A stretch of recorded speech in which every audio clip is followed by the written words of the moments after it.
ਨਮਸਕਾਰ, ਸਤਿ ਸ਼੍ਰੀ ਅਕਾਲ। ਮੈਂ ਹਾਂ ਕਮਰ ਸੰਧੂ। ਅੱਜ ਦੇ ਸ਼ੋਅ ਦੀ ਓਵਰਵਿਊ ਵਿੱਚ ਤੁਹਾਡਾ ਸਵਾਗਤ। ਅੱਜ ਵੀ ਮੈਂ 3 ਮਸਲਿਆਂ ਉੱਤੇ ਵਿਸ਼ਲੇਸ਼ਣ ਕਰਾਂਗਾ। ਕੈਨੇਡਾ 'ਚ ਜਾਣੇ ਪਛਾਣੇ ਸਿੱਖ ਲੀਡਰ ਰਿਪੁਦਮਨ ਸਿੰਘ ਮਲਿਕ ਦਾ ਕਤਲ, ਪੰਜਾਬ 'ਚ ਸ਼੍ਰੋਮਣੀ ਅਕਾਲੀ ਦਲ 'ਚ ਜਾਰੀ ਸੰਕਟ ਅਤੇ ਪੰਜਾਬ 'ਚ ਆਪ ਦੇ ਵਿਧਾਇਕਾਂ ਨੂੰ ਲੈ ਕੇ ਬਾਰ-ਬਾਰ ਹੋ ਰਹੇ ਵਿਵਾਦ। 75 ਸਾਲਾ ਸਿੱਖ ਕਮਿਊਨਿਟੀ ਲੀਡਰ ਅਤੇ ਕਾਰੋਬਾਰੀ ਰਿਪੁਦਮਨ ਸਿੰਘ ਮਲਿਕ ਦੀ ਉਹਨਾਂ ਦੇ ਸਰੀ ਕੈਨੇਡਾ ਸਥਿਤ ਦਫ਼ਤਰ ਦੇ ਬਾਹਰ ਗੋਲੀਆਂ ਮਾਰ ਕੇ ਹੱਤਿਆ ਕਰ ਦਿੱਤੀ ਗਈ। ਮਲਿਕ ਇੱਕ ਸਮੇਂ ਅੱਤਵਾਦੀ ਗਤੀਵਿਧੀਆਂ 'ਚ ਦੋਸ਼ੀ ਸਨ ਅਤੇ ਬਾਅਦ ਵਿੱਚ ਉਹ ਬਰੀ ਹੋ ਗਏ ਸਨ। ਰਾਇਲ ਕੈਨੇਡੀਅਨ ਮਾਊਂਟਡ ਪੁਲਿਸ ਇਸ ਗੁੱਥੀ ਨੂੰ ਸੁਲਝਾਉਣ ਦੀ ਕੋਸ਼ਿਸ਼ ਕਰ ਰਹੀ ਹੈ। ਮੈਂ ਇਸ ਘਟਨਾ ਦੇ ਪਿੱਛੇ ਸੁਭਾਵਿਕ ਕਾਰਨਾਂ ਬਾਰੇ ਗੱਲ ਕਰਾਂਗਾ। ਇੱਧਰ ਪੰਜਾਬ 'ਚ ਸ਼੍ਰੋਮਣੀ ਅਕਾਲੀ ਦਲ ਆਪਣੀ ਕਰਾਰੀ ਹਾਰ ਉੱਪਰ ਹਾਲੇ ਵੀ ਚਿੰਤਨ ਮੰਥਨ ਵਿੱਚ ਰੁੱਝਿਆ ਹੋਇਆ ਹੈ। ਕੀ ਜੋ ਤਜਵੀਜ਼ਾਂ ਉਹਦੇ ਪੁਨਰਗਠਨ ਵਾਸਤੇ ਤਜਵੀਜ਼ਾਂ ਉੱਤੇ ਵਿਚਾਰ ਹੋ ਰਿਹਾ ਵਾ ਉਹ ਕਾਮਯਾਬ ਹੋਣਗੀਆਂ? ਦੂਜੇ ਪਾਸੇ ਪੰਜਾਬ 'ਚ ਆਪ ਵਿਧਾਇਕਾਂ ਬਾਰੇ ਵਿਵਾਦ ਲਗਾਤਾਰ ਸੁਰਖੀਆਂ ਵਿੱਚ ਆ ਰਹੇ ਨੇ। ਇਹ ਕਿਉਂ ਹੋ ਰਿਹਾ ਵਾ? ਕੀ ਕਰਨ ਦੀ ਲੋੜ ਹੈ?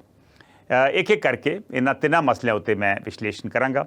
ਪਹਿਲੋਂ ਰਿਪੁਦਮਨ ਸਿੰਘ ਮਲਿਕ ਦੇ ਕਤਲ ਦੇ ਕੀ ਹੋ ਸਕਦੇ ਹਨ ਕਾਰਨ, ਪਰ ਉਸ ਤੋਂ ਵੀ ਪਹਿਲਾਂ ਕੌਣ ਸਨ ਰਿਪੁਦਮਨ ਸਿੰਘ ਮਲਿਕ? ਰਿਪੁਦਮਨ ਸਿੰਘ ਮਲਿਕ ਇੱਕ ਉੱਘੇ ਸਿੱਖ ਲੀਡਰ, ਜਾਣੇ ਪਛਾਣੇ ਸਿੱਖ ਲੀਡਰ ਸਨ ਔਰ ਵੱਡੇ ਕੈਨੇਡਾ ਦੇ ਵਿੱਚ ਉਹ ਕਾਰੋਬਾਰੀ ਵੀ ਸੀ ਔਰ ਕਾਫੀ ਸਮਾਜ ਸੇਵਾ ਦੇ ਕੰਮਾਂ 'ਚ ਜੁੜੇ ਹੋਏ ਸਨ।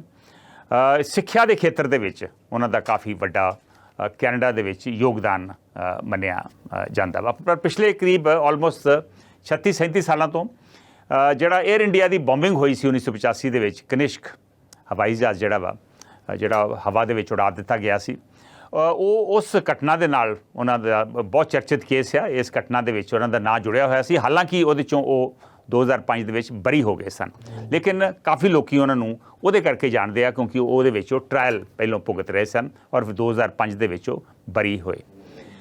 ਲੇਕਿਨ ਇਹ ਪਹਿਲੇ ਫਸਟ ਜਨਰੇਸ਼ਨ ਕੈਨੇਡਾ ਦੇ ਵਿੱਚ ਰਹਿਣ ਵਾਲੇ ਰਿਪੁਦਮਨ ਸਿੰਘ ਮਲਿਕ ਸਨ। ਪਿੱਛੋਂ ਇਹਨਾਂ ਦਾ ਪਰਿਵਾਰ ਜਿਹੜਾ ਵਾ ਉਹ ਪਾਕਿਸਤਾਨ ਸੀ। ਇਹਨਾਂ ਦਾ ਆਪਣਾ ਜਨਮ ਜਿਹੜਾ ਵਾ ਲਾਹੌਰ 'ਚ 1947 'ਚ ਹੋਇਆ। ਪਾਰਟੀਸ਼ਨ ਤੋਂ ਬਾਅਦ ਪਰਿਵਾਰ ਜਿਹੜਾ ਵਾ ਇਹ ਫਿਰੋਜ਼ਪੁਰ 'ਚ ਆ ਗਿਆ। ਫਿਰੋਜ਼ਪੁਰ 'ਚ ਚੰਗਾ ਕੰਮ ਸੀ ਇਹਨਾਂ ਦਾ ਔਰ ਉੱਥੋਂ ਫਿਰ 1970 ਦੇ ਕਰੀਬ ਇਹ ਪਰਿਵਾਰ ਜਿਹੜਾ ਵਾ ਇੰਗਲੈਂਡ ਚਲਾ ਗਿਆ। ਉੱਥੇ 2-3 ਸਾਲ ਰਿਹਾ ਔਰ ਸ਼ਾਇਦ 1972 ਦੇ ਨੇੜੇ ਦੱਸਦੇ ਆ ਵੀ ਇਹ ਕੈਨੇਡਾ ਵੈਨਕੂਵਰ ਦੇ ਵਿੱਚ ਪਹੁੰਚ ਗਏ ਔਰ ਉੱਥੇ ਇਹਨਾਂ ਨੇ ਪਹਿਲਾਂ ਕੈਬ ਚਲਾਈ, ਟੈਕਸੀ ਚਲਾਈ ਔਰ ਹੌਲੀ ਹੌਲੀ ਤਰੱਕੀ ਕਰਦੇ ਕਰਦੇ ਹੁਣ ਬਹੁਤ ਵੱਡਾ ਇਹਨਾਂ ਦਾ ਕਾਰੋਬਾਰ ਆ। ਬਹੁਤ ਸੋਹਣਾ ਸੀ ਫਰੰਟ ਦੇ ਉੱਤੇ, ਸਮੁੰਦਰ ਦੇ ਕੰਢੇ ਦੇ ਉੱਤੇ ਇਹਨਾਂ ਦਾ ਘਰ ਆ। ਆਲਮੋਸਟ $7 ਮਿਲੀਅਨ ਦਾ ਘਰ ਜਿਹੜਾ ਵਾ ਉਹ ਦੱਸਦੇ ਆ ਔਰ ਉੱਥੇ ਇਹਨਾਂ ਦਾ ਕਾਫੀ ਬਿਜ਼ਨਸਿਸ ਨੇ। ਇੱਕ ਕਲੋਥਿੰਗ ਇੰਪੋਰਟ ਦਾ ਇਹਨਾਂ ਦਾ ਬਿਜ਼ਨਸ ਆ। ਪੈਪੀਲੋਨ ਨਾਂ ਦਾ ਇੱਕ ਬ੍ਰਾਂਡ ਆ ਜਿਹਨੂੰ ਇਹ ਪ੍ਰਚਲਿਤ ਕਰਦੇ ਆ, ਜਿਹਦੇ ਨਾਂ 'ਤੇ ਇਹ ਮਸ਼ਹੂਰ ਨੇ। ਇਸ ਤੋਂ ਇਲਾਵਾ ਇਹਨਾਂ ਦਾ ਇਹ Khalsa credit union financial services, Khalsa credit union ਦੇ ਨਾਂ 'ਤੇ ਚੱਲ ਰਹੀਆਂ ਵਾ। ਕਾਫੀ ਮਸ਼ਹੂਰ ਆ, ਕਾਫੀ ਉਹਦੇ ਮੈਂਬਰ ਨੇ। ਆਲਮੋਸਟ 16-17 ਹਜ਼ਾਰ ਉਹਦੇ ਮੈਂਬਰ ਨੇ ਔਰ ਉਹਦੀ ਜਿਹੜੀ ਟਰਨਓਵਰ ਆ ਉਹ ਦੱਸਦੇ ਆ ਕਿ ਆਲਮੋਸਟ $100 ਮਿਲੀਅਨ ਦੀ ਟਰਨਓਵਰ ਉਹਦੀ ਦੱਸੀ ਜਾਂਦੀ ਆ। ਇਸ ਤੋਂ ਇਲਾਵਾ ਉਹ ਕੋਈ ਚੈਰਿਟੀਜ਼ ਵੀ ਚਲਾ ਰਹੇ ਨੇ। ਸਤਨਾਮ ਟਰਸਟ ਜਿਹੜੀ ਹੈ ਐਜੂਕੇਸ਼ਨ ਸੁਸਾਇਟੀ ਉਹ ਚਲਾ ਰਹੇ ਨੇ ਔਰ ਉਹਦੇ ਨਾਂ ਦੇ ਉੱਤੇ ਸਕੂਲ ਉੱਥੇ ਚੱਲ ਰਹੇ ਨੇ ਔਰ ਇੱਕ ਸਕੂਲ ਜਿਹੜਾ ਵਾ ਉਹ ਸ਼ਾਇਦ ਸਭ ਤੋਂ ਵੱਡਾ ਸਕੂਲ ਉੱਥੇ ਖਾਲਸਾ ਸਕੂਲ ਦੱਸਿਆ ਜਾਂਦਾ। ਸੋ ਕਾਫੀ ਸੋਸ਼ਲ ਐਕਟੀਵਿਟੀ ਦੇ ਵਿੱਚ ਵੀ ਉੱਥੇ ਉਹ ਬਿਜ਼ੀ ਨੇ। ਲੇਕਿਨ 1985 ਤੋਂ ਬਾਅਦ ਉਹਨਾਂ ਦਾ ਬਿਜ਼ਨਸ ਜਿਹੜਾ ਵਾ ਉਹ ਪਿੱਛੇ ਰਹਿ ਗਿਆ ਔਰ ਉਹ ਫਿਰ 1985 ਜਿਹੜਾ ਅੱਤਵਾਦੀ ਘਟਨਾ ਬਹੁਤ ਵੱਡੇ ਪੱਧਰ 'ਤੇ ਹੋਈ ਜਿਹਨੂੰ ਏਅਰ ਇੰਡੀਆ ਦਾ ਜਹਾਜ਼ ਉਡਾ ਦਿੱਤਾ ਗਿਆ। ਇਨਫੈਕਟ 2 ਵਾਕਿਆ ਹੋਏ। 2 ਵਾਕਿਆਂ ਦੇ ਵਿੱਚ 331 ਲੋਕਾਂ ਦੀ ਜਾਨ ਚਲੀ ਗਈ। 329 ਲੋਕ ਜਿਹੜੇ ਨੇ ਉਹ ਆਇਰਲੈਂਡ ਦੇ ਕੋਸਟ ਦੇ ਉੱਤੇ ਜਹਾਜ਼ ਜਿਹੜਾ ਉੱਡਿਆ ਉਹਦੇ 'ਚ ਮਾਰੇ ਗਏ ਔਰ 2 ਲੋਕ ਜਿਹੜੇ ਸੀ ਜਾਪਾਨ ਦੇ ਵਿੱਚ ਪਲੇਨ ਜਿਹੜਾ ਸੀ ਉਹ ਏਅਰਪੋਰਟ 'ਤੇ ਸੀ ਔਰ ਉਹ ਜਦੋਂ ਲਗੇਜ ਨੂੰ ਟਰਾਂਸਫਰ ਕੀਤਾ ਜਾ ਰਿਹਾ ਸੀ ਉੱਥੇ ਬਲਾਸਟ ਹੋਇਆ ਔਰ 2 ਲਗੇਜ ਹੈਂਡਲਰ ਮਾਰੇ ਗਏ। ਸੋ ਟੋਟਲ ਇਹ 2 ਘਟਨਾਵਾਂ ਦੇ 331 ਲੋਕ ਮਾਰੇ ਗਏ ਸਨ। ਇਹਦੇ 'ਚ ਇਹਨਾਂ ਦੀ 2000 ਦੇ ਵਿੱਚ ਗ੍ਰਿਫਤਾਰੀ ਹੁੰਦੀ ਆ, ਫਿਰ ਟਰਾਇਲ ਚੱਲਦਾ ਵਾ ਔਰ ਟਰਾਇਲ ਦੇ ਵਿੱਚ 2005 ਦੇ ਵਿੱਚ ਇਹ ਬਰੀ ਹੋ ਜਾਂਦੇ ਆ। ਇਹ ਲੋਕੀ ਜਿਹੜੇ ਉਹਨਾਂ ਨੂੰ ਜਾਣਦੇ ਆ ਉਹ ਦੱਸਦੇ ਆ। ਮੈਂ ਪੜ੍ਹ ਰਿਹਾ ਸੀ ਵੈਨਕੂਵਰ ਸਨ ਜਿਹੜਾ ਬਹੁਤ ਮਸ਼ਹੂਰ ਅਖਬਾਰ ਆ ਬ੍ਰਿਟਿਸ਼ ਕੋਲੰਬੀਆ ਦਾ, ਉਹਦੇ ਖਬਰ ਮੁਤਾਬਕ ਉਜਲ ਦੋਸਾਂਝ ਜਿਹੜੇ ਬ੍ਰਿਟਿਸ਼ ਕੋਲੰਬੀਆ ਦੇ ਪ੍ਰੀਮੀਅਰ ਨੇ, ਜਿਹੜੇ ਕਹਿੰਦੇ ਨੇ ਕਿ ਇਹਨਾਂ ਨਾਲ ਪਰਿਵਾਰ ਨਾਲ ਉਹਨਾਂ ਦੀ ਚੰਗੀ ਦੋਸਤੀ ਸੀਗੀ, ਔਰ ਜਦੋਂ ਇਹਨਾਂ ਨੇ ਆਪਣੀਆਂ ਟਰਸਟ ਚੈਰੀਟੇਬਲ ਸੁਸਾਇਟੀ ਚਲਾਈਆਂ ਵਾ, ਉਦੋਂ ਉਜਲ ਦੋਸਾਂਝ ਨੇ ਇਹਨਾਂ ਦੀ ਮਦਦ ਵੀ ਕੀਤੀ ਹੈ, ਬਿਨਾਂ ਪੈਸੇ ਲੈ ਕੇ ਇਹਨਾਂ ਦੀ ਮਦਦ ਵੀ ਕੀਤੀ ਆ। ਔਰ ਉਹਨਾਂ ਦਾ ਕਹਿਣਾ ਵਾ ਕਿ ਇਹ ਥੋੜ੍ਹਾ ਜਿਹਾ ਜਿਹੜਾ ਰੈਡੀਕਲ ਐਕਟੀਵਿਟੀ ਹੈ, ਜਿਹੜੀ ਗਰਮ ਦਲੀ ਜਿਹੜੀ ਵਿਚਾਰਧਾਰਾ ਵਾ, ਇਹਦੇ 'ਚ 1984 ਤੋਂ ਬਾਅਦ ਉਹਨਾਂ ਦਾ ਰੁਝਾਨ ਬਣਿਆ। ਉਸ ਤੋਂ ਪਹਿਲਾਂ ਉਹ ਨੌਜਵਾਨ ਹੈਪੀ ਗੋ ਲੱਕੀ ਨੌਜਵਾਨ ਸਨ, ਪੋਨੀਟੇਲ ਬਣਾਉਂਦੇ ਸੀ, ਔਰ ਜੋ ਨਾਰਮਲੀ ਨੌਜਵਾਨ ਗਤੀਵਿਧੀਆਂ ਕਰਦੇ ਉਹੋ ਜਿਹੀ ਗਤੀਵਿਧੀਆਂ ਉਹਨਾਂ ਦੀਆਂ ਸਨ। ਔਰ ਉਸ ਤੋਂ ਬਾਅਦ ਉਹਨਾਂ ਦੇ ਵਿੱਚ ਇੱਕ ਤਬਦੀਲੀ ਜਿਹੜੀ ਆ ਉਹ ਨਜ਼ਰ ਆਈ, ਔਰ ਹੌਲੀ ਹੌਲੀ ਉਹ ਜਿਹੜੇ ਗਰਮ ਦਲੀਏ ਨੇ ਉਹਨਾਂ ਦੇ ਨਾਲ ਉਹਨਾਂ ਦਾ ਸੰਪਰਕ ਬਣਦਾ ਰਿਹਾ। ਬੱਬਰ ਖਾਲਸਾ ਗਰੁੱਪ ਦੇ ਨਾਲ ਉਹਨਾਂ ਦਾ ਸੰਪਰਕ ਦੱਸਦੇ ਆ, ਔਰ ਜਿਹੜੀ ਇਹ 1985 ਦਾ ਵਾਕਿਆ ਵਾ, ਇਹ ਬੱਬਰ ਖਾਲਸਾ ਦੱਸਦੇ ਆ ਕਿ ਬੱਬਰ ਖਾਲਸਾ ਨੇ ਇਹਨੂੰ ਅੰਜਾਮ ਦਿੱਤਾ, ਇਸ ਗਤੀਵਿਧੀ ਨੂੰ। ਪੁਲਿਸ ਦਾ ਇਹ ਮੰਨਣਾ ਵਾ। ਸੋ ਇੰਡੀਆ ਤੋਂ ਪਾਕਿਸਤਾਨ ਤੋਂ ਇੰਡੀਆ, ਇੰਡੀਆ ਤੋਂ ਇੰਗਲੈਂਡ, ਇੰਗਲੈਂਡ ਤੋਂ ਕੈਨੇਡਾ, ਔਰ ਉੱਥੇ ਪਰਿਵਾਰ ਨੇ ਬਹੁਤ ਵੱਡੀ ਤਰੱਕੀ ਕੀਤੀ। 4 ਇਹਨਾਂ ਦੇ ਬੱਚੇ, 4 ਲੜਕੇ ਆ, 1 ਲੜਕੀ ਆ। ਲੇਕਿਨ ਬਹੁਤ ਅਨਫੋਰਚੂਨੇਟ ਐਂਡ ਇਸ ਸ਼ਖਸ ਦਾ ਹੋਇਆ, ਭਾਵੇਂ ਉਹ 1985 ਵਾਲੀ ਘਟਨਾ ਦੇ ਵਿੱਚ ਇਨਵੋਲਵ ਸਨ ਕਿ ਨਹੀਂ, ਲੇਕਿਨ ਉਹਨਾਂ ਦਾ ਆਪਣਾ ਐਂਡ ਵੀ ਜਿਹੜਾ ਵਾ ਬਹੁਤ ਵਾਇਲੈਂਟ ਐਂਡ ਜਿਹੜਾ ਵਾ ਉਹ ਹੋਇਆ। ਹੁਣ ਆਪਾਂ ਅਗਲੇ ਮਸਲੇ 'ਤੇ ਆਉਂਦੇ ਹਾਂ, ਜਿਹੜਾ ਸਾਰੇ ਲੋਕੀ ਜਿਹੜਾ ਸਵਾਲ ਪੁੱਛ ਰਹੇ ਆ, ਉਹ ਸਵਾਲ ਇਹ ਪੁੱਛ ਰਿਹਾ ਕਿ ਕਿਉਂ ਕੀਤਾ ਗਿਆ ਰਿਪੁਦਮਨ ਸਿੰਘ ਮਲਿਕ ਦਾ ਕੈਨੇਡਾ 'ਚ ਕਤਲ। ਸ਼ੱਕ ਦੀ ਸੂਈ ਜਿਹੜੀ ਆ ਉਹ 2-3 ਦਿਸ਼ਾ ਵੱਲ, 2-3 ਡਾਇਰੈਕਸ਼ਨਸ ਵੱਲ ਜਾਂਦੀ ਹੈ। ਜਿਵੇਂ ਸਭ ਨੂੰ ਪਤਾ ਹੀ ਆ ਕਿ 1985 ਦੇ ਵਿੱਚ ਜਿਹੜਾ ਏਅਰ ਇੰਡੀਆ ਦਾ ਬੰਬ ਬਲਾਸਟ ਹੋਇਆ ਸੀ, ਜਿਹੜਾ ਏਅਰ ਇੰਡੀਆ ਦਾ ਹਵਾਈ ਜਹਾਜ਼ ਉਡਾਇਆ ਗਿਆ ਸੀ, ਉਹਦੇ ਵਿੱਚ ਇਹਨਾਂ ਦਾ ਟਰਾਇਲ ਹੋਇਆ, ਔਰ ਉਸ ਟਰਾਇਲ ਦੇ ਵਿੱਚ ਰਿਪੁਦਮਨ ਸਿੰਘ ਮਲਿਕ ਔਰ ਇਹਨਾਂ ਦੇ ਸਾਥੀ ਅਜੈਬ ਸਿੰਘ ਬਾਗੜੀ, ਇਹ ਦੋਵੇਂ ਬਰੀ ਹੋ ਗਏ। ਇਹਨਾਂ ਦੇ ਖਿਲਾਫ ਸਬੂਤ ਨਹੀਂ ਮਿਲਿਆ, ਲੇਕਿਨ ਇਹਨਾਂ ਦਾ ਇੱਕ ਸਾਥੀ ਸੀ ਇੰਦਰਜੀਤ ਸਿੰਘ ਰਿਆਤ, ਉਹਨੂੰ ਸਜ਼ਾ ਹੋਈ, ਔਰ ਉਹ ਵੀ ਫਿਰ ਸਜ਼ਾ ਭੁਗਤ ਕੇ 2017 ਦੇ ਵਿੱਚ ਜੇਲ੍ਹ ਤੋਂ ਵਾਪਸ ਬਾਹਰ ਆ ਗਏ। ਰਿਆਤ ਦਾ ਰੋਲ ਦੱਸਿਆ ਜਾਂਦਾ ਵਾ ਪੁਲਿਸ ਮੁਤਾਬਕ ਵੀ ਉਹਨਾਂ ਨੇ ਬੰਬ ਜਿਹੜਾ ਸੀ ਉਹ ਬਣਾਇਆ, ਉਹ ਬੰਬ ਪਲਾਂਟ ਕੀਤਾ। ਲੇਕਿਨ ਰਿਪੁਦਮਨ ਸਿੰਘ ਮਲਿਕ ਦਾ ਰੋਲ ਜਿਹੜਾ ਵਾ ਇਹ ਫੰਡਿੰਗ ਦਾ ਦੱਸਿਆ ਜਾਂਦਾ ਵੀ ਇਹਨਾਂ ਨੇ ਫੰਡਿੰਗ ਕੀਤੀ, ਲੇਕਿਨ ਇਹ ਸਾਬਤ ਨਹੀਂ ਹੋ ਸਕਿਆ, ਔਰ ਉਹ ਬਾਇਜ਼ਤ ਬਰੀ ਹੋਏ ਇਸ ਕੇਸ ਦੇ ਵਿੱਚ।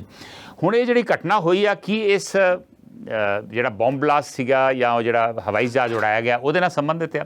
ਕਿਉਂਕਿ ਇਹਨਾਂ ਦੇ ਜਿਹੜੇ ਬੇਟੇ ਆ ਜਸਪ੍ਰੀਤ, ਉਹਨਾਂ ਨੇ ਜਿਹੜੀ ਸਟੇਟਮੈਂਟ ਦਿੱਤੀ ਆ ਉਹਦੇ 'ਚ ਉਹਨਾਂ ਨੇ ਕਿਹਾ ਵਾ ਕਿ ਸਾਨੂੰ ਆਸ ਆ, ਬਹੁਤ ਸਾਰੇ ਲੋਕ ਜਿਹੜੇ ਨੇ ਅਸੀਂ ਉਹ ਕਹਿੰਦੇ ਕਿ ਸਾਨੂੰ ਆਸ ਆ ਕਿ ਇਹਦੀ ਜਿਹੜੀ ਗੁੱਥੀ ਹੈ ਸੁਲਝਾਈ ਜਾਊਗੀ, ਪਰ ਉਹਨਾਂ ਨੇ ਕਿਹਾ ਕਿ ਬਹੁਤ ਸਾਰੇ ਲੋਕ RCMP ਔਰ ਹੋਰ ਕੁਝ ਲੋਕ ਜਿਹੜੇ ਨੇ ਉਹ, ਹਾਲਾਂਕਿ ਇਹ ਰਿਪੁਦਮਨ ਸਿੰਘ ਮਲਿਕ ਉਸ ਕੇਸ ਦੇ ਵਿੱਚ ਬਰੀ ਹੋ ਗਏ ਸੀ, ਲੇਕਿਨ ਅੱਜ ਵੀ ਬਹੁਤ ਸਾਰੇ ਲੋਕੀ ਉਹਨਾਂ ਨੂੰ ਉਸ ਕੇਸ ਦੇ ਨਾਲ ਹੀ ਜੋੜਦੇ ਨੇ।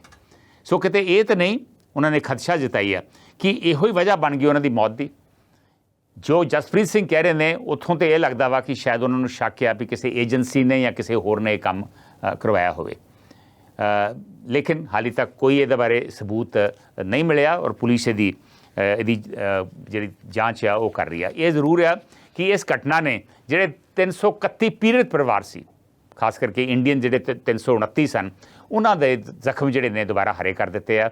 ਉਹਨਾਂ ਨੂੰ ਫਿਰ ਉਹ ਯਾਦ ਆ ਗਈ ਜਿਹੜੀ ਬਿਨਾਂ ਕਿਸੇ ਵਜ੍ਹਾ ਤੇ ਬੇਗੁਨਾਹ ਲੋਕ ਜਿਹੜੇ ਨੇ ਉਹ ਹਵਾਈ ਜਹਾਜ਼ ਦੇ ਵਿੱਚ ਮਿਡ ਏਅਰ ਜਿਹੜੇ ਨੇ ਉਹ ਮਾਰੇ ਗਏ, ਫੋਕੇ ਨਾ ਬਿਨਾਂ ਕਿਸੇ ਕਾਰਨ ਤੇ।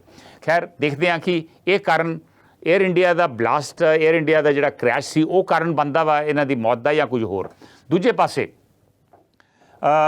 ਜਿਸ ਵੇਲੇ 1984 ਦੀ ਘਟਨਾ ਹੋਈ, 1984 ਦੇ ਵਿੱਚ ਦਰਬਾਰ ਸਾਹਿਬ 'ਤੇ ਜਦੋਂ ਹਮਲਾ ਕੀਤਾ ਫੌਜ ਨੇ, ਉਸ ਤੋਂ ਬਾਅਦ ਬਹੁਤ ਸਾਰੇ ਲੋਕ ਜਿਹੜੇ ਨੇ ਜਿਹੜੇ ਬਾਹਰਲੇ ਮੁਲਕਾਂ ਦੇ ਵਿੱਚ ਵਸਦੇ ਨੇ, ਉਹਨਾਂ ਨੇ ਗੁੱਸੇ ਦਾ ਇਜ਼ਹਾਰ ਕੀਤਾ। ਕਈਆਂ ਨੇ ਉੱਥੇ ਵੱਖਵਾਦੀ ਵੀ ਗੱਲ ਤੋਰੀ, ਔਰ ਉਸ ਤੋਂ ਬਾਅਦ ਇੰਡੀਆ ਨੇ ਇੱਕ ਕਾਲੀ ਸੂਚੀ ਬਣਾਈ, ਆਲਮੋਸਟ 300 ਲੋਕਾਂ ਦੀ ਬਲੈਕ ਲਿਸਟ ਬਣਾਈ ਵੀ ਇਹ ਲੋਕੀ ਭਾਰਤ ਨਹੀਂ ਆ ਸਕਦੇ ਕਿਉਂਕਿ ਇਹ ਭਾਰਤ ਦੇ ਖਿਲਾਫ ਗਤੀਵਿਧੀਆਂ ਕਰਦੇ ਆ। ਉਹਦੇ 'ਚ ਰਿਪੁਦਮਨ ਸਿੰਘ ਮਲਿਕ ਦਾ ਵੀ ਨਾਂ ਸੀ। ਲੇਕਿਨ ਨਰਿੰਦਰ ਮੋਦੀ ਸਰਕਾਰ ਜਦੋਂ ਆਈ ਤੇ ਇਹਨਾਂ ਨੇ ਉਹ ਸੂਚੀ ਜਿਹੜੀ ਸੀ ਖਤਮ ਕਰਤੀ। ਇਹ ਬੜੀ ਦੇਰ ਦੀ ਮੰਗ ਸੀਗੀ ਕਿ ਬਲੈਕ ਲਿਸਟ ਨੂੰ ਖਤਮ ਕੀਤਾ ਜਾਵੇ। ਨਰਿੰਦਰ ਮੋਦੀ ਸਰਕਾਰ ਨੇ ਉਹ ਸੂਚੀ ਖਤਮ ਕਰ ਦਿੱਤੀ, ਔਰ ਉਸ ਤੋਂ ਬਾਅਦ ਕੁਝ ਨਰਿੰਦਰ ਮੋਦੀ ਸਰਕਾਰ ਨੇ ਕੁਝ ਹੋਰ ਵੀ ਕਦਮ ਚੁੱਕੇ ਆ, ਜਿਵੇਂ ਗੁਰੂ ਸਾਹਿਬ ਦੇ ਜਿਹੜੇ ਛੋਟੇ ਸਾਹਿਬਜ਼ਾਦੇ ਆ ਉਹਨਾਂ ਦੇ ਨਾਂ ਦੇ ਉੱਤੇ ਇੱਕ ਦਿਵਸ ਜਿਹੜਾ ਵਾ ਉਹਦੇ ਵੀ ਅਨਾਊਂਸਮੈਂਟ ਕੀਤੀ। ਜਿਹੜੀ 1984 'ਚ ਸਿੱਖ ਕਤਲੇਆਮ ਦੀ ਜਿਹੜੀਆਂ ਘਟਨਾਵਾਂ ਵਾ ਉਹਦੇ 'ਚ ਇਨਕੁਆਇਰੀਆਂ ਵੀ ਸ਼ੁਰੂ ਕੀਤੀਆਂ। ਕਾਨਪੁਰ ਦੀ ਤੁਹਾਨੂੰ ਪਤਾ ਹੀ ਆ ਕਿ ਅੱਜ ਕੱਲ੍ਹ ਵੀ ਇਨਕੁਆਇਰੀ ਜਿਹੜੀ ਆ ਉਹ ਚੱਲ ਰਹੀ ਆ। ਸੋ ਇਹਦੇ ਉੱਪਰ ਰਿਪੁਦਮਨ ਸਿੰਘ ਮਲਿਕ ਨੇ ਪ੍ਰਧਾਨ ਮੰਤਰੀ ਨੂੰ ਚਿੱਠੀ ਲਿਖੀ ਸ਼ੁਕਰਾਨਾ ਕਰਦੇ ਹੋਏ ਵੀ ਜਿਹੜੀਆਂ ਤੁਸੀਂ ਸਿੱਖਾਂ ਪ੍ਰਤੀ ਤੁਹਾਡੀਆਂ ਜਿਹੜੀਆਂ ਗਤੀਵਿਧੀਆਂ ਵਾ ਜਾਂ ਤੁਸੀਂ ਐਕਸ਼ਨਸ ਲਏ ਆ, ਐਕਸ਼ਨਸ ਆ, ਇਹਨਾਂ ਦਾ ਉਹਨਾਂ ਨੇ ਸਵਾਗਤ ਕੀਤਾ। ਹੁਣ ਇਹਦੇ ਕਰਕੇ ਕੁਝ ਲੋਕ ਉਹਨਾਂ ਤੋਂ ਖਫਾ ਹੋ ਗਏ ਜਾਂ ਨਹੀਂ, ਕਿਉਂਕਿ ਕਾਫੀ ਲੋਕਾਂ ਨੂੰ ਲੱਗਦਾ ਵਾ ਕਿ ਜਿਹੜੇ ਲੋਕੀ ਉਹਨਾਂ ਦੇ ਸਾਥੀ ਸਨ, ਪੁਰਾਣੇ ਸਾਥੀ ਸਨ, ਜਿਹੜੇ ਨਹੀਂ ਚਾਹੁੰਦੇ ਕਿ ਜਿਹੜੇ ਸਿੱਖ ਰੈਡੀਕਲਸ ਨੇ ਉਹ ਮੋਦੀ ਪ੍ਰਤੀ ਹਮਦਰਦੀ ਜਤਾਉਣ, ਕੀ ਇਹ ਕਾਰਨ ਬਣਿਆ? ਇਹ ਵੀ ਇੱਕ ਖਦਸ਼ਾ ਜਤਾਇਆ ਜਾ ਰਿਹਾ ਵਾ ਉਹਨਾਂ ਦੀ ਮੌਤ ਦਾ। ਮੈਂ ਇਹ ਵੀ ਦੱਸ ਦੇਵਾਂ ਕਿ ਜਦੋਂ ਬਲੈਕ ਲਿਸਟ ਖਤਮ ਹੋ ਗਈ ਤੇ 2019 ਦੇ ਵਿੱਚ ਰਿਪੂ ਦਮਨ ਸਿੰਘ ਮਲਿਕ ਇੰਡੀਆ ਵੀ ਆਏ, ਦਿੱਲੀ ਵੀ ਗਏ, ਕੁਝ ਹੋਰ ਥਾਵਾਂ 'ਤੇ ਵੀ ਗਏ, ਪੰਜਾਬ ਵੀ ਆਏ, ਔਰ ਉਦੋਂ ਪਤਾ ਨਹੀਂ ਕਿੰਨੇ ਸਾਲਾਂ ਬਾਅਦ, ਸ਼ਾਇਦ 1984 ਤੋਂ ਬਾਅਦ ਪਹਿਲੀ ਵਾਰੀ ਆਏ ਹੋਣੇ, ਇਹ ਪਤਾ ਨਹੀਂ ਕਿ ਉਸ ਤੋਂ ਪਹਿਲਾਂ ਆਏ ਸਨ ਕਿ ਨਹੀਂ ਆਏ ਸਨ। ਹੁਣ ਇਹ ਦੇਖਣਾ ਹੋਊਗਾ ਕਿ ਉਹਨਾਂ ਦੀ ਜਿਹੜੀ ਚਿੱਠੀ ਆ ਪ੍ਰਧਾਨ ਮੰਤਰੀ ਮੋਦੀ ਨੂੰ, ਕੀ ਉਹ ਉਹਨਾਂ ਦੀ ਮੌਤ ਦਾ ਕਾਰਨ ਬਣਿਆ? ਇੱਕ ਕਾਰਨ ਹੋਰ ਵੀ ਜਿਹੜਾ ਖਦਸ਼ਾ ਜਤਾਇਆ ਜਾ ਰਿਹਾ ਉਹ ਇਹ ਆ ਕਿ ਇਹਨਾਂ ਦੇ ਜਿਹੜੇ ਬਿਜ਼ਨਸ ਰਾਈਵਲਸ ਆ, ਕਿਤੇ ਉਹਨਾਂ 'ਤੇ ਨਹੀਂ ਇਹ ਕਾਰਵਾਈ ਕਰਵਾਈ, ਕਿਉਂਕਿ ਜਦੋਂ ਇਹ 1985 ਏਅਰ ਇੰਡੀਆ ਕ੍ਰੈਸ਼ ਦੀ ਇਨਵੈਸਟੀਗੇਸ਼ਨ ਚੱਲ ਰਹੀ ਸੀ ਤੇ ਜਿਹੜੇ RCMP ਦੇ ਆਫੀਸਰ, ਜਿਹੜੇ ਪ੍ਰੋਸੀਕਿਊਟਰ ਸੀ, ਉਹਨਾਂ ਨੇ ਵੇਖਿਆ ਕਿ ਰਿਪੂ ਦਮਨ ਸਿੰਘ ਮਲਿਕ ਦਾ ਆਪਣੇ ਕਮਿਊਨਿਟੀ ਦੇ ਵਿੱਚੋਂ ਹੀ ਬਹੁਤ ਵਿਰੋਧ ਹੋ ਰਿਹਾ ਵਾ। ਇਹ ਵੀ ਉਹਨਾਂ ਨੇ ਨੋਟਿਸ ਕੀਤਾ। ਸੋ ਕੀ ਇਹ ਕਮਿਊਨਿਟੀ ਦੇ ਵਿੱਚੋਂ ਜਿਹੜੇ ਲੋਕੀ ਉਦੋਂ ਵਿਰੋਧ ਕਰਦੇ ਸੀ ਕਿ ਉਹਨਾਂ ਨੇ ਇਸ ਘਟਨਾ ਨੂੰ ਅੰਜਾਮ ਦਿੱਤਾ? ਸੋ ਇਹ ਵੀ ਇੱਕ ਕਾਰਨ, ਕੋਈ ਨਿੱਜੀ ਪ੍ਰੋਬਲਮ ਜਿਹੜੀ ਆ, ਇਹ ਵੀ ਇੱਕ ਕਾਰਨ ਬਣ ਸਕਦਾ। ਪਰ ਜਿੰਨੇ ਵੀ ਇਹ ਘਟਨਾ ਨੂੰ ਅੰਜਾਮ ਦਿੱਤਾ ਵਾ, ਉਹਨਾਂ ਨੇ ਬਹੁਤ ਸਾਜ਼ਿਸ਼ ਦੇ ਤਹਿਤ, ਬੜੀ ਪਲੈਨਿੰਗ ਦੇ ਨਾਲ ਇਹ ਕਾਰਵਾਈ ਨੂੰ ਅੰਜਾਮ ਦਿੱਤਾ ਵਾ, ਕਿਉਂਕਿ RCMP ਮੁਤਾਬਕ ਇਹ ਟਾਰਗੇਟਡ ਕਿਲਿੰਗ ਆ। ਜਿਹੜੇ ਲੋਕੀ ਮਾਰਨ ਵਾਸਤੇ ਆਏ, ਇੱਕ ਸ਼ਖਸ ਸੀ ਜਾਂ ਦੋ ਸ਼ਖਸ ਸੀ, ਉਹਨਾਂ ਨੇ ਉਹਦੇ ਮੂੰਹ ਸਿਰ ਢੱਕੇ ਹੋਏ ਸੀਗੇ, ਔਰ ਉਹਨਾਂ ਨੇ ਦੇ ਮੇਡ ਸ਼ੋਰ ਵੀ ਇਹ ਜਾਨ ਇਹਨਾਂ ਦੀ ਨਾ ਬਚੇ, ਔਰ ਮਾਰ ਕੇ ਉਹ ਥੋੜ੍ਹੀ ਦੂਰ ਜਾ ਕੇ ਜਿਹੜੀ ਗੱਡੀ ਸੀ ਉਹਨੂੰ ਅੱਗ ਲਾਤੀ ਗਈ ਤਾਂ ਕਿ ਕੋਈ ਐਵੀਡੈਂਸ ਨਾ ਲੱਭੇ, ਫਿੰਗਰਪ੍ਰਿੰਟਸ ਵਗੈਰਾ ਵਗੈਰਾ ਕੋਈ ਨਾ ਰਹਿਣ। ਐਵੀਡੈਂਸ ਖਤਮ ਕਰਨ ਵਾਸਤੇ ਉਹ ਗੱਡੀ ਨੂੰ ਅੱਗ ਲਾਤੀ ਗਈ।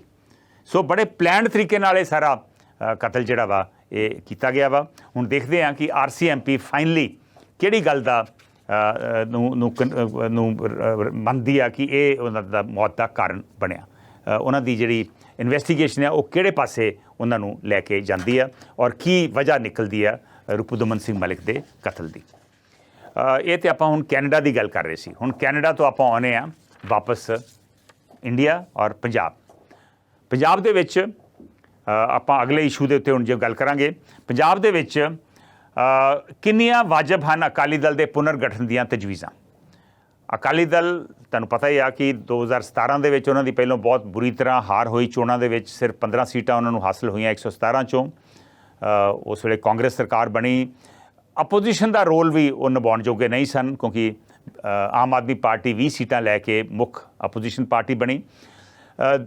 ਕੋਸ਼ਿਸ਼ ਬੜੀ ਆ ਅਕਾਲੀ ਦਲ ਨੇ ਕੀਤੀ ਵਾਪਸੀ ਦੀ, ਲੇਕਿਨ 2022 ਦੇ ਵਿੱਚ ਉਹਨਾਂ ਨੂੰ ਹੋਰ ਨਿਰਾਸ਼ਾ ਦਾ ਸਾਹਮਣਾ ਕਰਨਾ ਪਿਆ। ਬੜੀ ਕਰਾਰੀ ਹਾਰ ਉਹਨਾਂ ਨੂੰ ਹੋਈ ਔਰ ਸਿਰਫ 3 ਸੀਟਾਂ ਤੱਕ ਹੀ ਉਹ ਸੀਮਤ ਰਹਿ ਗਏ। ਇਸ ਹਾਰ ਤੋਂ ਬਾਅਦ ਲਗਾਤਾਰ ਉਸ ਪਾਰਟੀ ਦੇ ਵਿੱਚ ਚਿੰਤਨ ਤੇ ਮੰਥਨ ਹੋ ਰਿਹਾ ਵਾ ਵੀ ਕੀ ਕਾਰਨ ਆ ਔਰ ਪਾਰਟੀ ਨੂੰ ਪੁਨਰ ਸੁਰਜੀਤ ਕਿਵੇਂ ਕੀਤਾ ਜਾਵੇ, ਕੀ ਕਰਨ ਦੀ ਲੋੜ ਆ, ਪਾਰਟੀ ਦੁਬਾਰਾ ਆਪਣੇ ਪੈਰਾਂ 'ਤੇ ਖੜੀ ਹੋਵੇ ਔਰ ਦੁਬਾਰਾ ਸੱਤਾ ਹਥਿਆ ਸਕੇ। 2022 ਹਾਰ ਤੋਂ ਬਾਅਦ 13 ਮੈਂਬਰ ਝੁੰਡਾ ਕਮੇਟੀ ਇੱਕ ਉਹਦਾ ਗਠਨ ਕੀਤਾ ਗਿਆ, ਜਿਹੜੇ ਸਾਰੇ ਸੀਨੀਅਰ ਲੀਡਰਸ ਸੀ ਅਕਾਲੀ ਦਲ ਦੇ, ਔਰ ਉਹਨਾਂ ਨੇ ਵਰਕਰਸ ਦੇ ਨਾਲ, ਜਥੇਦਾਰਾਂ ਦੇ ਨਾਲ ਪਿੰਡਾਂ ਜਾ ਕੇ ਗੱਲਬਾਤ ਕੀਤੀ ਔਰ ਫਿਰ ਉਹਨਾਂ ਨੇ ਆਪਣੀ ਰਿਪੋਰਟ 'ਚ ਕਿਹਾ ਕਿ ਵੱਡੇ ਪੱਧਰ ਦੇ ਉੱਤੇ ਪਾਰਟੀ ਦੀ ਜਿਹੜੀ ਲੀਡਰਸ਼ਿਪ ਆ ਉਹਦੇ 'ਚ ਤਬਦੀਲੀ ਦੀ ਲੋੜ ਆ। ਸੋ ਉਸ ਤੋਂ ਬਾਅਦ ਹੁਣ ਕੋਰ ਕਮੇਟੀ ਔਰ ਹੋਰ ਜਿਹੜੀਆਂ ਕਮੇਟੀਆਂ ਵਾ ਅਕਾਲੀ ਦਲ ਦੀਆਂ, ਉਹਨਾਂ ਦੀਆਂ ਲਗਾਤਾਰ ਮੀਟਿੰਗਸ ਹੋ ਰਹੀਆਂ ਵਾ। 3 ਤਜਵੀਜ਼ਾਂ ਸਾਹਮਣੇ ਆਈਆਂ ਵਾ ਕਿ ਪਾਰਟੀ ਦਾ ਪੁਨਰਗਠਨ ਜਾਂ ਉਹਨੂੰ ਮੁੜ ਸੁਰਜੀਤ ਕਿਵੇਂ ਕੀਤਾ ਜਾਏ। 3 ਪ੍ਰਪੋਜ਼ਲਸ ਆ।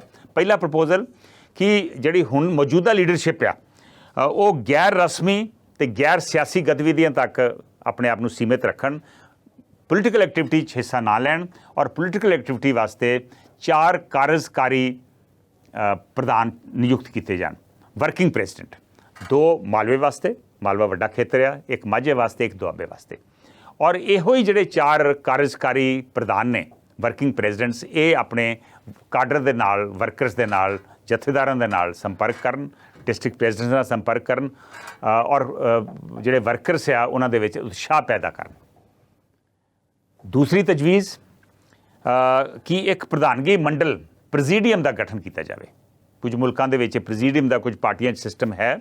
ਇਹਦੇ ਵਿੱਚ ਕਲੈਕਟਿਵ ਲੀਡਰਸ਼ਿਪ कि 10 ਜਾਂ 15 ਬੰਦਿਆਂ ਦਾ ਪ੍ਰੈਜ਼ੀਡੀਅਮ ਹੋਵੇ ਜਿਹੜਾ ਪਾਰਟੀ ਨੂੰ ਚਲਾਵੇ ਔਰ ਜਿਹੜੇ ਮੌਜੂਦਾ ਲੀਡਰਸ਼ਿਪ ਆ ਜਾਂ ਤਾਂ ਉਹਦਾ ਹਿੱਸਾ ਇੱਕ ਮੈਂਬਰ ਬਤੌਰ ਮੈਂਬਰ ਹੀ ਹੋਵੇ ਜਾਂ ਉਹ ਉਹਦੇ ਵਿੱਚ ਵੀ ਨਾ ਹੋਣ।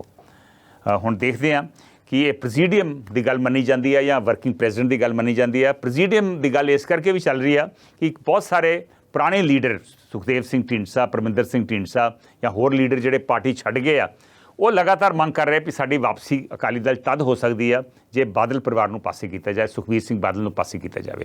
ਸੋ ਜੇ ਇਹ ਪ੍ਰੈਜ਼ੀਡੀਅਮ ਵਾਲਾ ਸੁਜੈਸ਼ਨ ਮੰਨਿਆ ਜਾਂਦਾ ਵਾ ਤੇ ਉਹਨਾਂ ਲੀਡਰਾਂ ਦੀ ਵਾਪਸੀ ਹੋ ਸਕਦੀ ਆ ਔਰ ਇਹ ਜਿਹੜੇ ਬਾਦਲ ਪਰਿਵਾਰ ਆ ਉਹ ਬਤੌਰ ਮੈਂਬਰ ਹੀ ਉਸ ਪ੍ਰੈਜ਼ੀਡੀਅਮ ਦਾ ਹਿੱਸਾ ਹੋਣਗੇ ਜੇ ਉਹ ਪ੍ਰੈਜ਼ੀਡੀਅਮ ਦਾ ਮੈਂਬਰ ਬਣਦੇ ਆ। ਸੋ ਇਹ ਦੂਜੀ ਤਜਵੀਜ਼ ਆ। ਤੀਸਰੀ ਤਜਵੀਜ਼ ਆ ਵੀ ਜਿਵੇਂ ਸਿਸਟਮ ਚੱਲ ਰਿਹਾ ਵਾ ਇਸੇ ਤਰ੍ਹਾਂ ਹੀ ਚੱਲਣ ਦੀ ਹੈ, ਤਬਦੀਲੀ ਲੀਡਰਸ਼ਿਪ ਨਾ ਕੀਤੀ ਜਾਵੇ, ਲੇਕਿਨ ਪਾਰਟੀ ਦੇ ਜਿਹੜੇ ਕਾਡਰ ਆ, ਵਰਕਰ ਆ, ਉਹਨਾਂ ਨਾਲ ਸੰਪਰਕ ਬਣਾਇਆ ਜਾਵੇ ਔਰ ਉਹਨਾਂ 'ਚ ਉਤਸ਼ਾਹ ਪੈਦਾ ਕੀਤਾ ਜਾਵੇ।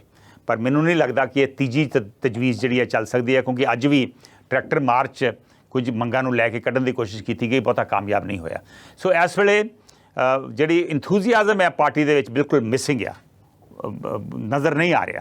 ਸੋ ਜੇ ਪਾਰਟੀ ਪਹਿਲੀ ਜਾਂ ਦੂਜੀ ਤਜਵੀਜ਼ ਮੰਨਦੀ ਆ ਔਰ ਮੌਜੂਦਾ ਲੀਡਰਸ਼ਿਪ ਨੂੰ ਪਾਸੇ ਕਰਦੀ ਆ ਜਾਂ ਉਹਨਾਂ ਨੂੰ ਬਿਲਕੁਲ ਬੈਕਗਰਾਊਂਡ ਦੇ ਵਿੱਚ ਲੈ ਆਉਂਦੀ ਆ ਤੇ ਸ਼ਾਇਦ ਫਿਰ ਪਾਰਟੀ ਦਾ ਕਿਸੇ ਢੰਗ ਤਰੀਕੇ ਨਾਲ ਪੁਨਰਗਠਨ ਹੋ ਸਕਦਾ ਵਾ। ਲੇਕਿਨ ਉਹਦੇ 'ਚ ਪ੍ਰੋਬਲਮ ਫਿਰ ਇਹ ਆ ਵੀ ਉਹ ਜਿਹੜੇ ਵਰਕਿੰਗ ਪ੍ਰੈਜ਼ੀਡੈਂਟ ਆ ਉਹ ਕਿਹਨਾਂ ਨੂੰ ਬਣਾਇਆ ਜਾਵੇ, ਕੀ ਉਹ ਬਾਦਲ ਪਰਿਵਾਰ ਦੇ ਬੰਦੇ ਹੋਣਗੇ? ਜੇ ਉਹਨਾਂ ਦੇ ਬੰਦੇ ਹੋਣਗੇ ਤੇ ਫਿਰ ਵੀ ਮੇਰੇ ਖਿਆਲ ਇਹ ਸਿਸਟਮ ਚੱਲ ਨਹੀਂ ਸਕਣਾ, ਇਹਦੇ 'ਚ ਦਿੱਕਤਾਂ ਆਉਣਗੀਆਂ। ਸੋ ਮੇਰਾ ਨਹੀਂ ਖਿਆਲ ਕਿ ਇਹ ਪ੍ਰਪੋਜ਼ਲ ਜਿਹੜਾ ਵਾ ਜੇ ਬਾਦਲ ਪਰਿਵਾਰ ਜਿੰਨੇ ਤੱਕ ਪਾਸੇ ਨਹੀਂ ਹਟਦਾ ਉਹਨਾਂ ਚਿਰ ਤੱਕ ਇਹ ਕੋਈ ਵੀ ਪ੍ਰਪੋਜ਼ਲ ਜਿਹੜਾ ਵਾ ਇਹ ਮੰਨਿਆ ਜਾਊਗਾ ਜਾਂ ਕਾਮਯਾਬ ਹੋ ਸਕੂਗਾ। ਬਹੁਤ ਵੱਡੀ ਚੁਣੌਤੀ ਆ। ਬਹੁਤ ਸਾਰੇ ਲੋਕਾਂ ਦਾ ਮੰਨਣਾ ਵਾ ਅਕਾਲੀ ਦਲ ਪੁਰਾਣੀ ਪਾਰਟੀ ਆ, ਸਾਨੂੰ ਇੱਕ ਚੰਗੀ ਖੇਤਰੀ ਪਾਰਟੀ ਦੀ ਲੋੜ ਆ ਪੰਜਾਬ ਦੇ ਵਿੱਚ ਤਾਂ ਕਿ ਪੰਜਾਬ ਦੇ ਹਿੱਤਾਂ ਵਾਸਤੇ ਕੋਈ ਪਾਰਟੀ ਖੜੀ ਹੋ ਸਕੇ। ਲੇਕਿਨ ਅਕਾਲੀ ਦਲ ਉਹ ਹੁਣ ਜਿਹੜੀ ਜਗ੍ਹਾ ਵਾ, ਉਹ ਜਿਹੜੀ ਸਪੇਸ ਆ, ਉਹਦੇ 'ਚੋਂ ਹੌਲੀ ਹੌਲੀ ਲਗਾਤਾਰ ਬਾਹਰ ਜਾਂਦਾ ਦਿਸ ਰਿਹਾ ਵਾ। ਔਰ ਜੇ ਪਹਿਲੀ ਜਾਂ ਦੂਜੀ ਤਜਵੀਜ਼ ਜਿਨ੍ਹਾਂ ਦੀ ਮੈਂ ਗੱਲ ਕੀਤੀ ਹੈ ਉਹ ਮੰਨੀਆਂ ਗਈਆਂ, ਬਾਦਲ ਪਰਿਵਾਰ ਪਾਸੇ ਹਟ ਗਿਆ ਤੇ ਸ਼ਾਇਦ ਇੱਕ ਦੁਬਾਰਾ ਚਾਂਸ ਬਣ ਸਕਦਾ ਵਾ ਕਿ ਇਸ ਖੇਤਰੀ ਪਾਰਟੀ ਨੂੰ, ਸ਼੍ਰੋਮਣੀ ਅਕਾਲੀ ਦਲ ਪਾਰਟੀ ਨੂੰ, ਜਿਹੜੀ 102 ਸਾਲਾਂ ਦੀ ਪਾਰਟੀ ਹੈ, ਇਹਨੂੰ ਦੁਬਾਰਾ ਕੋਈ ਸਪੇਸ, ਪੋਲੀਟੀਕਲ ਸਪੇਸ ਮਿਲ ਸਕੇ। ਸਮਾਂ ਕਿਉਂਕਿ ਲਗਾਤਾਰ ਜਾ ਰਿਹਾ ਵਾ। ਹੁਣ ਮੈਂ ਲਾਸਟ ਇਸ਼ੂ 'ਤੇ ਆਉਣਾ ਵਾ, ਉਹ ਹੈ ਆਪ ਵਿਧਾਇਕਾਂ ਦੀਆਂ ਵਿਵਾਦਾਂ। ਕੀ ਆਪ ਵਿਧਾਇਕਾਂ ਦਾ ਪ੍ਰਸ਼ਾਸਨ 'ਚ ਦਖਲ ਗੈਰ ਸੰਵਿਧਾਨਿਕ ਆ? ਕੀ ਇਹ ਵਾਜਬ ਆ? ਜਿਸ ਵੇਲੇ ਪਾਰਟੀ ਸੱਤਾ 'ਚ ਆਈ ਸੀਗੀ ਅੱਜ ਤੋਂ 4 ਮਹੀਨੇ ਪਹਿਲਾਂ, ਉਦੋਂ ਤੁਸੀਂ ਸਾਰਿਆਂ ਨੇ ਸੁਣਿਆ ਹੋਣਿਆ ਕਿ ਬਹੁਤ ਸਾਰੇ ਜਿਹੜੇ ਵਿਧਾਇਕ ਆ ਉਹ ਕਦੀ ਹਸਪਤਾਲਾਂ ਜਾ ਕੇ ਚੈਕਿੰਗ ਕਰਦੇ ਆ, ਕਦੀ ਸਕੂਲਾਂ ਜਾ ਕੇ ਚੈਕਿੰਗ ਕਰਦੇ ਆ, ਕਈ ਵਾਰ ਪੁਲਿਸ ਸਟੇਸ਼ਨ ਜਾ ਕੇ ਵੀ ਉਹਨਾਂ ਨੇ ਰੇਡ ਕੀਤਾ। 1-2 ਥਾਵਾਂ 'ਤੇ ਪੁਲਿਸ ਵਾਲਿਆਂ ਨੂੰ ਉਹਨਾਂ ਨੇ ਫੜ ਵੀ ਲਿਆ ਗਲਤ ਕਾਰਵਾਈ ਕਰਦੇ, ਸ਼ਰਾਬ ਪੀਂਦੇ ਜਾਂ ਅਦਰਵਾਈਜ਼। ਉਸ ਵੇਲੇ ਵੀ ਥੋੜ੍ਹੀ ਜਿਹੀ ਆਲੋਚਨਾ ਹੋਈ ਸੀ ਕਿ ਇਸ ਤਰ੍ਹਾਂ ਦੀ ਇਹਨਾਂ ਨੂੰ ਕਾਰਵਾਈ ਨਹੀਂ ਕਰਨੀ ਚਾਹੀਦੀ, ਕਿਉਂਕਿ ਕੁਝ ਡਾਕਟਰਸ ਨੇ ਇਹਦੇ 'ਤੇ ਇਤਰਾਜ਼ ਕੀਤਾ। 1-2 ਡਾਕਟਰਸ ਨੇ ਨਿੱਜੀ ਕਾਰਨ ਦੱਸ ਕੇ ਅਸਤੀਫਾ ਵੀ ਦੇ ਦਿੱਤਾ। ਹਾਲਾਂਕਿ ਸਭ ਨੂੰ ਪਤਾ ਸੀ ਵੀ ਸ਼ਾਇਦ ਇਹ ਕਾਰਨ ਜਿਹੜਾ ਵਾ ਇਹ ਵਿਧਾਇਕਾਂ ਦੀ ਦਖਲਅੰਦਾਜ਼ੀ ਸੀ। ਉਸ ਤੋਂ ਬਾਅਦ ਅਰਵਿੰਦ ਕੇਜਰੀਵਾਲ ਪਾਰਟੀ ਦੇ ਲੀਡਰ ਔਰ ਮੁੱਖ ਮੰਤਰੀ ਭਗਵੰਤ ਮਾਨ ਨੇ ਹਦਾਇਤਾਂ ਵੀ ਦਿੱਤੀਆਂ MLAs ਨੂੰ ਕਿ ਇਸ ਤਰ੍ਹਾਂ ਦੀ ਗਤੀਵਿਧੀ ਨਾ ਕਰੋ, ਪ੍ਰਸ਼ਾਸਨ ਦੇ ਵਿੱਚ ਦਖਲਅੰਦਾਜ਼ੀ ਤੁਹਾਡੀ ਨਹੀਂ ਹੋਣੀ ਚਾਹੀਦੀ। ਕੁਝ ਦੇਰ ਤੇ ਠੱਲ ਪਈ, ਲੇਕਿਨ ਹੁਣ ਫਿਰ 2-3 ਘਟਨਾਵਾਂ ਸਾਹਮਣੇ ਆਈਆਂ ਵਾ ਜਿਹਦੀ ਵਿਰੋਧੀ ਧਿਰ ਜਿਹੜੀ ਆ ਉਹ ਪਾਰਟੀ ਦੀ ਕਾਫੀ ਆਲੋਚਨਾ ਕਰ ਰਿਹਾ। ਇੱਕ ਲੁਧਿਆਣਾ ਦੇ ਇੱਕ ਵਿਧਾਇਕ ਜਿਹੜੇ ਨੇ ਲੁਧਿਆਣਾ ਦੱਖਣੀ, ਲੁਧਿਆਣਾ ਸਾਊਥ, ਉਹਨਾਂ ਨੇ ਪਿੱਛੇ ਜੇ 3 ਦਿਨ ਪਹਿਲਾਂ ਇੱਕ ਪੁਲਿਸ ਅਫਸਰ ਨੂੰ ਤਾੜਿਆ। ਇੱਕ ਲੇਡੀ ਪੁਲਿਸ ਅਫਸਰ ਹੈ IPS।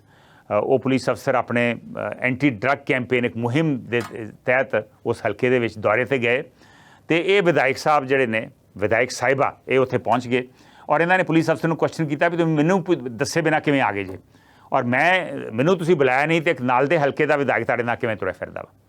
ਉਹਨਾਂ ਨੇ ਕਾਫੀ ਤਾੜਿਆ, ਸ਼ਾਇਦ ਬਹੁਤ ਨਾਰਾਜ਼ ਵੀ ਹੋਏ। ਉਹ ਜਿਹੜੇ ਪੁਲਿਸ ਅਫਸਰ ਸੀ, ਲੇਡੀ ਪੁਲਿਸ ਅਫਸਰ, ਯੰਗ IPS ਅਫਸਰ ਸੀ, ਉਹਨਾਂ ਨੇ ਸਮਝਾਇਆ ਕਿ ਮੈਂ ਤੇ ਆਪਣੇ ਜਿਹੜੇ ਕਮਿਸ਼ਨਰ ਆਫ ਪੁਲਿਸ ਹੈ ਉਹਨਾਂ ਦੀ ਹਦਾਇਤਾਂ ਦੇ ਉੱਤੇ ਚੈਕਿੰਗ ਕਰਨ ਵਾਸਤੇ ਆਈ ਹਾਂ ਤੇ ਅਸੀਂ ਇਹੋ ਜਿਹਾ ਕੋਈ ਮਕਸਦ ਨਹੀਂ ਕਿ ਅਸੀਂ ਤੁਹਾਡੀ ਪੋਜੀਸ਼ਨ ਨੂੰ ਅੰਡਰਮਾਈਨ ਕਰਨਾ ਵਾ।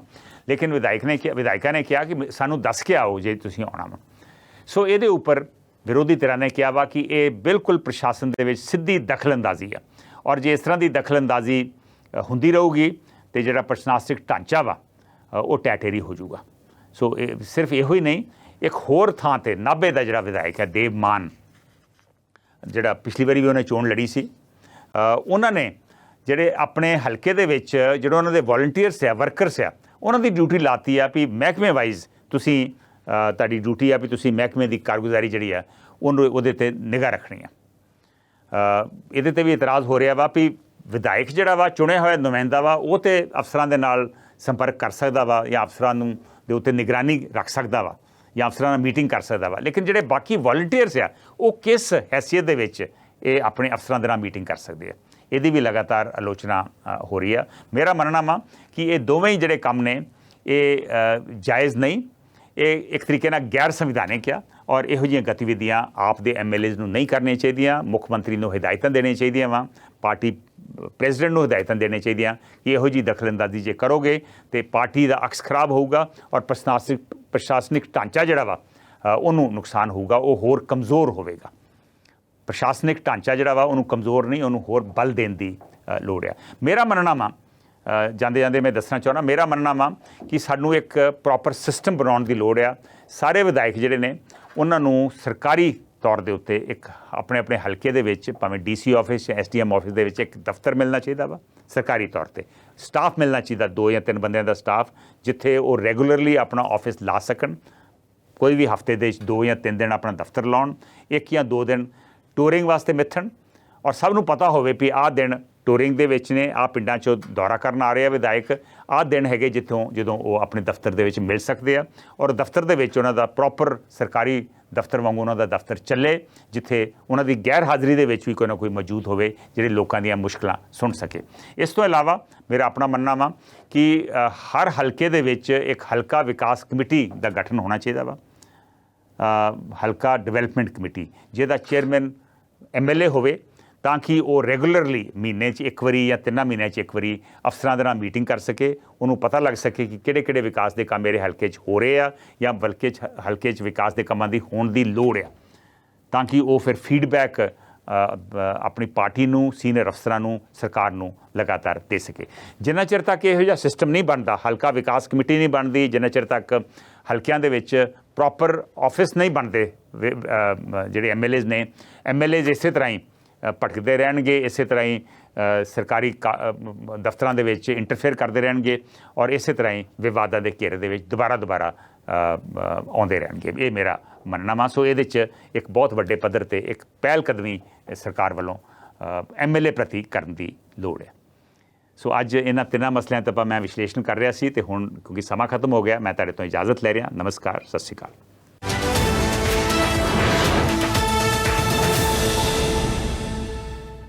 Hello Hello. Hello. Hello. Hello. ਬਾਹਰ ਵਸਦੇ ਪੰਜਾਬੀਆਂ ਨੂੰ ਆਪਣਿਆਂ ਨਾਲ ਜੋੜਨ ਲਈ, ਵਤਨੋਂ ਪਾਰ ਵਸਦਿਆਂ ਨੂੰ ਆਪਣੀ ਮਿੱਟੀ ਦੀ ਝਲਕ ਦੇਣ ਲਈ, ਖਬਰ ਹੀ ਨਹੀਂ ਉਸ ਦੀ ਤਹਿ ਤੱਕ ਜਾ ਕੇ ਸੱਚਾਈ ਤੁਹਾਡੇ ਤੱਕ ਪਹੁੰਚਾਉਣ ਲਈ, ਤੁਹਾਡੀ ਆਵਾਜ਼ ਤੁਹਾਡੇ ਮੁੱਦਿਆਂ ਨੂੰ ਸਰਕਾਰਾਂ ਤੱਕ ਪਹੁੰਚਾਉਣ ਲਈ ਮੁੜ ਤੁਹਾਡੇ ਰੂਬਰੂ ਹੋਣ ਜਾ ਰਿਹਾ ਹੈ ਤੁਹਾਡਾ ਆਪਣਾ ਹੋਸਟ, ਉੱਗੇ ਪੱਤਰਕਾਰ ਕੰਵਰ ਸੰਧੂ। ਇਹ ਸ਼ੋਅ ਇਸ ਵੇਲੇ ਲਾਈਵ ਟੈਲੀਕਾਸਟ ਹੈ। ਇੱਕ ਵਾਰ ਫੇਰ ਤੋਂ ਪੇਸ਼ ਕਰ ਰਹੇ ਹਨ। ਸਤਿ ਸ਼੍ਰੀ ਅਕਾਲ, ਮੈਂ ਹਾਂ ਕੰਵਰ ਸੰਧੂ। ਕਿਉਂਕਿ ਇਹ ਕਾਲ-ਇਨ ਸ਼ੋਅ ਆ, ਤੁਸੀਂ ਵੀ ਇਹਦੇ 'ਚ ਹਿੱਸਾ ਲੈ ਸਕਦੇ ਜੇ। Hello global Punjab. ਸਮਾਜ ਦੀ ਹਰ ਖਬਰ ਤੇ ਨਜ਼ਰ ਹੀ ਨਹੀਂ, ਡੂੰਘਾਈ ਨਾਲ ਪੜਚੋਲ ਦਾ ਓਵਰਵਿਊ ਕਮਰ ਸੰਧੂ ਦੇ ਨਾਲ।